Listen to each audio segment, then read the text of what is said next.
Winston Peters occupies a very strange position in New Zealand politics. Some things about him are great, some things about him are terrible. Half the time I love him, half the time I hate him. His record is about as mixed as it gets. He has put the Labour Party into government twice. He has put the National Party into government twice. When in government with Labour, he usually makes the government worse. He stands in the path of progressive reform.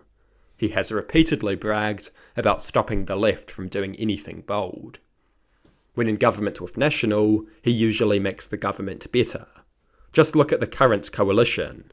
They wanted to abolish the foreign buyers ban, raise the retirement age, and do even deeper cuts to public spending. Winston has stopped them from doing so.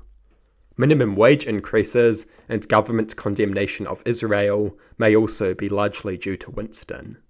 Winston Peters has had a positive impact on the current government. It would be worse without him. Winston Peters supports a very broad range of policies. Some of his policies are very good. A higher minimum wage, a tax-free threshold, binding citizen-initiated referenda, the gold card, adjusting tax brackets to inflation, going after the supermarkets, increasing military spending. New Zealand First has campaigned on some very good policies, but they have also campaigned on some stupid policies. Virtue signalling to racists by changing government department names back to English. Virtue signalling to anti-trans prejudice with laughable bathroom policies. Banning gang patches in spite of claiming to defend freedom of speech. And there are plenty of other examples too. Winston Peters is a very mixed politician. Good and terrible. Winston Peters sometimes behaves like an intelligent and respectable statesman, particularly in his role as Minister of Foreign Affairs. But sometimes he acts like an angry toddler, stomping his feet and throwing insults over simple criticism and questions from the media, trying to appeal to the worst parts of the country, virtue signalling to racists, anti-vaxxers, and anti-trans idiots, trying to import stupid culture wars from the United States. There are two things I really dislike about Winston. Perhaps the worst is his attempt at importing the culture wars that have totally destroyed American politics. Going on and on about woke this and woke that. Speaking about racial issues and gender issues all the time. A focus on symbolic virtue signalling policies like government department names. This kind of mindless culture war politics is embarrassing and destructive. It creates division for no good reason. It incites hate towards vulnerable groups, and it makes the political environment stupid.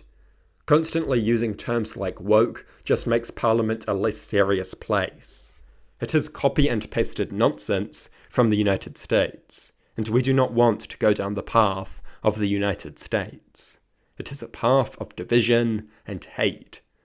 Culture wars are used to distract people from very real issues while the government screws them over.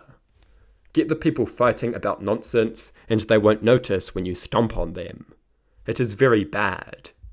The other thing I hate about Winston is the big money influence. Some people might even call it corruption. New Zealand First receives significant big money donations. Perhaps worst of all, Shane Jones and Winston Peters have received donations from the industries they are supposed to regulate.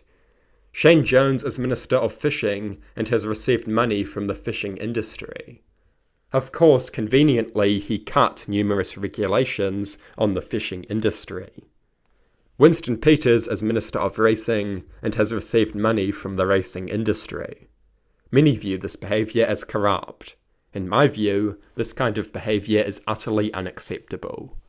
Ministers should not have a history of taking money from the industries they are supposed to regulate. Big money interests should not dominate the political system. It's funny because New Zealand First pretends to be some sort of anti-elitist populist party, when in reality they are funded by economic elites and often do the bidding of economic elites. They are funded by the donor class, and in many cases they have loyally served the donor class. Corruption and culture wars. Winston can be very frustrating. I considered voting for Winston last election. I did not vote for him due to these issues.